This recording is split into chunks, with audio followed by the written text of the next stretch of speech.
اللہم بلغنا رمضان، یا اللہ ہمیں رمضان سے ملا دے۔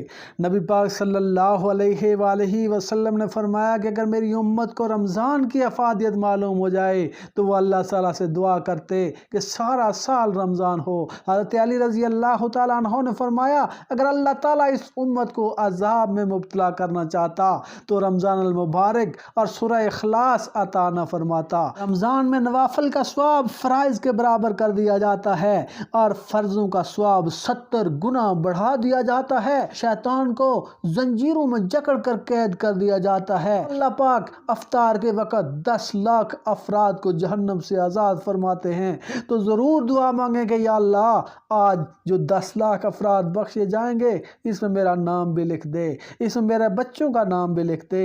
اللہ تعالیٰ جنت کو حکم فرماتا ہے کہ جنتیوں کے لیے آراستہ ہو جا، جنتیوں کے لیے جنت کو آراستہ کیا جاتا ہے۔ اللہ تعالیٰ تو ہمیں بخشنا چاہتا ہے کہ کوئی آئے میرے در پہ میں اسے بخش دوں۔ رمضان سے پہلے رمضان کی تیاری کر لیں، مگر ہماری تیاری پکوڑے، سموسے، اندوزی، مہنگائی، 100 کی چیز 300 میں بیچنا، کیا یہ ہے تیاری رمضان کی؟